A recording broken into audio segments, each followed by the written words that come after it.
तो यही विपक्ष बार बार चिल्लाता। देखिए बाहर अभी वो कह रहे कि 9 साल में ये नहीं हुआ था, हम कहाँ पहुंच गए और हमारे मजदूरों नहीं बचा। विपक्ष बौखलाया हुआ है, विपक्ष की कोई सोच नहीं है, न विपक्ष के पास कोई एजेंडा है, सिर्फ जो अच्छे कार्य हो। विपक्ष के नेताओं से पूछना चाहता हूँ, कितने विपक्ष के नेता इनसे भी जानते हैं क्या है। अच्छा, 41 मजदूर आ गए, 19 दिन की जंग लड़के वापस, तो बहुत खुशी का माहौल है। वहीं विपक्ष भी अपनी बयानबाजियों से शुरू हो गया है दोबारा से। जो सकुशल श्रमिक आए हैं, पहले उनको, उनके परिवार को बधाई। उन्होंने कितनी यातना झेली है, किनके छोटे बच्चों ने अपने फादर का दर्द देखा है, ये विपक्षी समझ में नहीं आएगा। और पीएमओ से लेकर सीएम तक, और सीएम से लेकर हमारे मंत्री तक वहाँ तक बैठे हुए, उनके तक जो विदेशी तकनीक भी मंगानी पड़ी, ये हमारी विदेश नीति का है कि जो हम दोस्ती रखें तो विदेश हमारी मदद कर रहा है। और आकर हमें हमारे मजदूरों के लिए अपना श्रमदान कर रहा है और हमारे श्रमिकों को बाहर निकाला। इसके लिए वे सारी जो टीम लगी हुई थी, जो रेस्क्यू ऑफिस में जितने भी तमाम एजेंसियां थी, मैं उनको बधाई देता हूं। उन्होंने सैकुल्स लेकर आए और कुछ ऊँच चीख हो जाती तो यही विपक्ष बार बार चिल्लाता। देखिए बाहर अभी वो कह रहे कि 9 साल में ये नहीं हुआ था, हम कहाँ पहुंच गए और हमारे मजदूरों नहीं बचा। विपक्ष बौखलाया हुआ है, विपक्ष की कोई सोच नहीं है, न विपक्ष के पास कोई एजेंडा है, सिर्फ जो अच्छे कार्य हो। विपक्ष के नेताओं से पूछना चाहता हूं, कितने विपक्ष के नेता उन परिवारों से मिले हैं? कोई एक पार्टी का नेता बता दे, मैं उनके परिवारों से मिला हूं। कोई ने सदैना दी हो, कोई मदद दी हो। कर्तव्य था धामी सरकार का, केंद्र सरकार का, तो उन्होंने बेखूबी, उन अधिकारियों ने बेखूबी उन श्रमिकों को निकालने का काम किया और ये वे बधाई के पात्र हैं। इसमें भारत सरकार हो, विदेश के जो हमारे टनल के एक्सपर्ट हो या कोई भी हो, जो भी एजेंसियां, वो बधाई के पात्र है जिन्होंने हमारे श्रमिकों के, उन छोटे बच्चों के जान के, जो गरीब व्यक्तियों के, उनके बच्चों की जान के बचाई और अपने फैमिली में सैकुल भेजे, वो सभी बधाई के पात्र। वही तो कह रहे हैं ना, जिन्होंने इतनी मेहनत करी उनका नाम नहीं हो रहा, मोदी जी का नाम हो रहा है। देखिए मोदी जी का नाम तो वैसे भी है, भारत के प्रधानमंत्री है। कौन कह रहा है? जो टनल में लगे हुए थे, कभी पीएमओ से, और कोऑर्डिनेट किससे कर रहे थे? सीएम से कर रहे थे। मजदूरों से बात कर रहे थे। एक प्रधान सेवक होकर वो मजदूरों से सैकुल्स पूछ रहे हैं, तो इसमें प्रधानमंत्री अपना कर्तव्य निभा रहे थे। और प्रधानमंत्री देश के हैं और देश का नाम हो रहा है, तो इसमें एक क्रेडिट की बात नहीं है। भारतीय जनता पार्टी ने क्रेडिट नहीं लिया, वो पूरे देश के प्रधानमंत्री, 4 मजहब 36 बिरादरी के वे प्रधान सेवक हैं। तो मजदूर जिस भी जाति का, धर्म का था, तो उन्होंने सैकुल्स बचाने के लिए उनको बाहर निकालने के जितने भी एक्सपर्ट बाहर से मंगाने पड़े या देश के थे, जितने भी वो विभाग थे, तो उनसे कोऑर्डिनेट किया। तो प्रधानमंत्री का कर्तव्य है, उन्होंने अपना कर्तव्य निभाया है। तो विपक्ष ने कभी कर्तव्य निभाया। सिर्फ एक घराना दिखता है, जो कांग्रेसी सोच के लोग हैं, जो कांग्रेस समर्थक लोग हैं, सिर्फ एक घराना दिखता है, जिन्होंने अपने प्रधानमंत्री को सम्मान न दे पाए। जो इतने देश के अर्थशास्त्री थे, माननीय मनमोहन सिंह जी, जब वो प्रधानमंत्री थे, उनको सम्मान न दे पाए, वो देश के प्रधानमंत्री को और देश की गरीब जनता को क्या वो करेंगे? जो आज गरीब की बात, गरीबी हटाओ का नारा देने वाले, आज कभी गरीबों का साथ नहीं खड़े, तो गरीबों का अपमान करने के यहाँ तक उतारू हो गए। और जो इनका कर्तव्य चित्रण बन चुका, जनता जान चुकी है। जनता ने हमेशा उनको बाहर का रास्ता दिखाया। ये गरीब लोग वोट करते हैं और वोट की चोट के द्वारा उनको बाहर का रास्ता 2014 में दिखाया, 2019 में दिखाया। और जनता ने देखा है कि हमारे हित के लिए हमारी सरकार क्या कर रही है और सरकार के जन कल्याण के लिए जो कार्य कर रही है। तो जनता जनार्दन है, लोकतंत्र की भगवान जनता है। अच्छा, खैर इसका फैसला तो जनता ही करेगी। ट्विटर पर एक ट्रेंड कर रहा है, क्या मोदी जी कल की अवतार हैं? देखिए ये ट्विटर जो कर रहा है अवतार, वो एक साक्षर में अभी हाल ही में फोटो एक वायरल हुई है मोदी जी की, जिसपे वो तिरुपति बालाजी मंदिर दर्शन करने गए थे और फोटो उनकी भगवान की तरफ पीट करके वो खड़े हुए थे। वो फोटो वायरल हो रही है, जिसके बाद से ये ट्विटर पे ट्रेंड होना शुरू। देखिए जो आप बात करें पीठ दिखा गई, अब दिखाने का उनका छवि खराब करने लिए उनको डांडिया दिखा दिया। अब एक्सपर्ट तो एक्सपर्ट है, आईटी सेल उनकी एक्सपर्ट है, वो कुछ भी दिखा सकती है। लेकिन जनता का भरोसा, जनता जनार्दन का भरोसा भारतीय जनता पार्टी के कमल के फूल पे में और प्रधान सेवक के रूप में मोदी जी के चेहरे पे विश्वास करती है। तो पीठ दिखा ले, वो एक्सपर्ट करके डांडिया दिखा ले, वो कितनी ही अफवाह फैला ले, जनता भली भांति जानती है। 9 साल में जो कार्य किए, जो 50 सालों में कार्य न कर पाए, वो जो अपनी विफलताएं छुपाने के लिए आज जो सफलता हो रही है उन पर उंगली उठाना इनका एजेंडा बन चुका है। और जो विदेशों के गोद में बैठकर इस देश को बदनाम करना चाहते थे और करते हैं, तो जनता जनार्दन, जनता ने हमेशा अपनी वोट की ताकत से उनको बाहर का रास्ता दिखाया। जनता ने 2 बार उनको बाहर का रास्ता दिखाया, तीसरी बार भी जनता बाहर का रास्ता दिखाएगी। 2024 में मोदी जी आ रहे हैं। चलिए, 40 मजदूर टनल से बाहर आ गए हैं। देश में खुशी का माहौल है, वहीं विपक्ष भी अपनी बयानबाजी से शुरू हो चुका है। वो टारगेट कर रहा है मोदी जी को। वो कह रहे हैं कि मोदी जी अपना नाम कर रहे हैं, जबकि काम तो इंजीनियर्स का था। देखिए, ये देश हमेशा सरकारों से चलती है और सरकार चाहे कोई भी रही हो, चाहे वो मोदी जी की सरकार हो या पिछले कई दशकों से कोई और सरकार हो, हर सरकार हमेशा ये कोशिश करती है कि वो अपनी तरफ से कितना अच्छा कर सके। हाँ, ये भाग्य या सौभाग्य या दुर्भाग्य मोदी जी का है कि मोदी जी जिस भी काम को अपने दमखम पे करते हैं, वो काम उनका सपना साकार हो जाता है। तो उसी का एक प्रारूप है जो आप ये देख रहे हैं। और ऑब्वियसली ये एक बहुत सौभाग्य की बात है कि अगर कोई आप एक इंसान की जान बचा सकते हैं। यहाँ तो पता नहीं कितने लोग बोले आप, 41 हाँ, यहाँ तो 41 लोगों की जान है। और 41 लोगों के परिवार में आप अगर 3 लोगों से भी मल्टीप्लाई करें तो ये लगभग 120 लोगों का परिवार होता है। और 120 लोगों के परिवार से हो सकता है इस देश पे बहुत बड़ा इम्पैक्ट हो।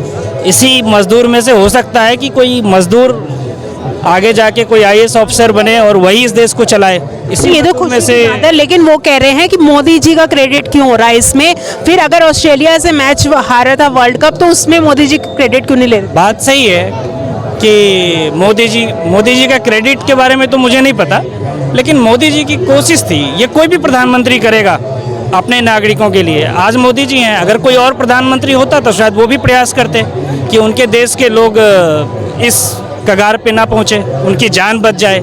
ये मोदी जी और किसी और लोगों की बात नहीं है और कोई क्रेडिट की बात नहीं है। बात है कि आपके प्रधानमंत्री ने कितनी तत्परता से लोगों की जान बचाई और ये तत्परता किस प्रधानमंत्री में सबसे ज़्यादा है। तो लोग जो आकलन करते हैं वो इस आधार पे करते हैं। 5 इसलिए प्रधानमंत्री वो हैं तो क्रेडिट उन्हीं को जाना चाहिए।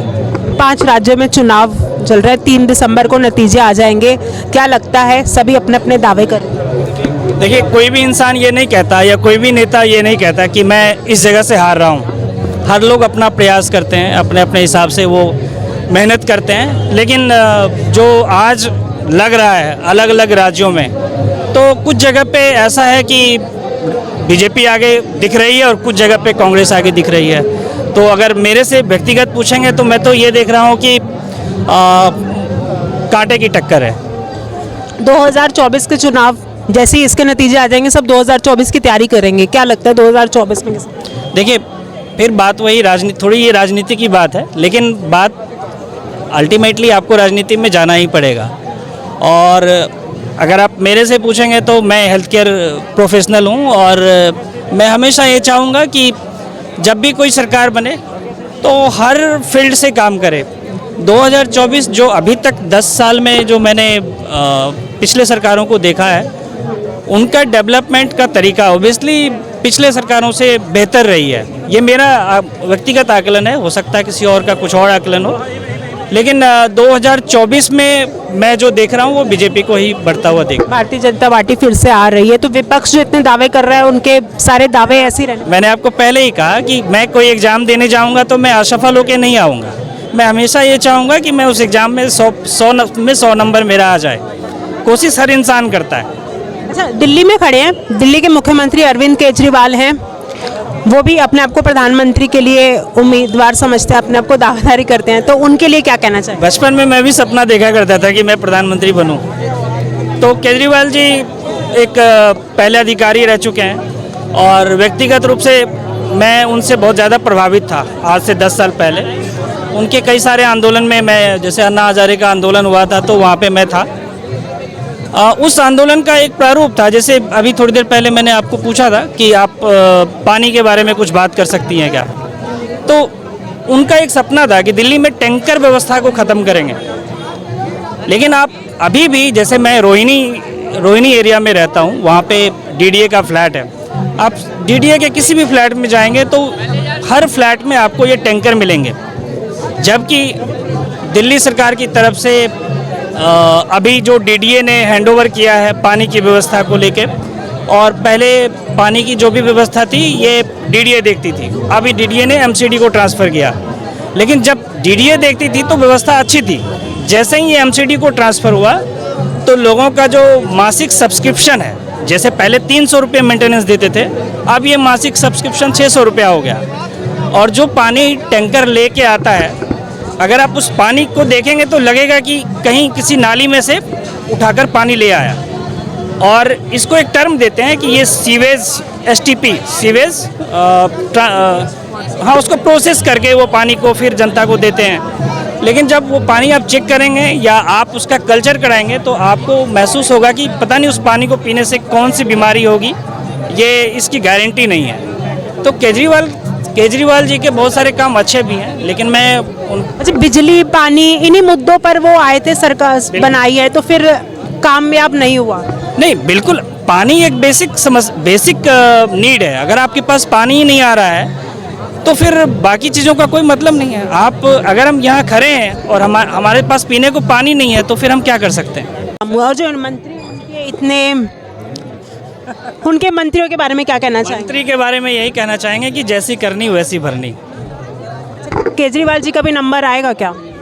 ये कह नहीं सकते, मतलब मेरा ऐसा आकलन नहीं है। केजरीवाल जी उनको कह सकते हैं वो बहुत स्मार्ट मुख्यमंत्री हैं, और जो हम सब सुनते आ रहे हैं, जो मीडिया के माध्यम से सुनते हैं, वो बहुत सारी ऐसी चीज़ें हैं जहाँ पे वो पर्दे के पीछे होते हैं, सामने से नहीं होते। तो शायद हो सकता है कि उनका नाम ना हो, लेकिन अल्टीमेटली आप घर के मुखिया हैं, आपको पता तो सब कुछ होगा। विपक्षी दावे करता है कि 2000 मतलब उन्होंने बोला 2024 से पहले केजरीवाल भी अंदर चले जाएंगे।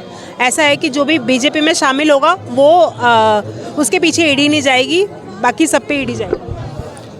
देखिए, मैं फिर से कह रहा हूँ कि मैंने जो पिछली सरकार देखी थी आज से 10 साल और 15 साल पहले, जो मेरी समझ है, मैंने यही देखा कि चाहे सरकार कोई भी हो, जो इस तरह के तंत्र हैं ईडी सीबीआई, हर सरकार इसका उपयोग करती है, ये चाहे कोई भी सरकार हो।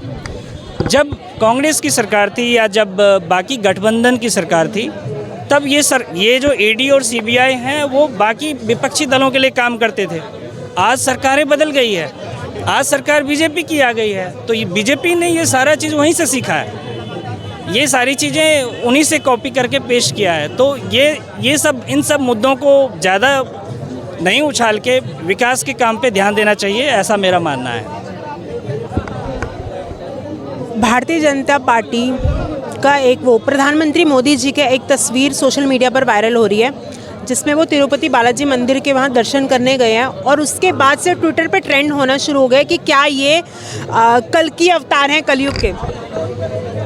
हो सकते हैं, देखिए उनके मस्तिष्क पे एक तेज तो है, इस बात को हम नकार नहीं सकते, तभी तो भारत के प्रधानमंत्री हैं। और हो सकता है कि वो इस कलयुग के अवतार हैं, और कोविड जैसी इतनी बड़ी हमारे पास जो घटना हुई जिससे पूरा विश्व परेशान हुआ, भारत जैसे देश को, जिसकी जनसंख्या विश्व में सबसे ज़्यादा है, उन्होंने इस देश को संभाला, तो वाकई में ये कोई अवतार ही हैं जिन्होंने इस ऐसी विकट परिस्थिति में देश को संभाला। मोदी जी वाकई में कल की अवतार कह सकते हैं, मोदी जी कल के अवतार हो सकते हैं, कल की अवतार हैं।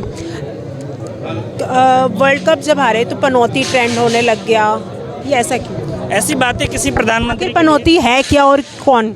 ऐसी बातें किसी भी प्रधानमंत्री के लिए, प्रधानमंत्री चाहे कोई भी हो, किसी भी पार्टी के लिए हो, हमें नहीं बोलना चाहिए, ऐसा मेरा मानना है।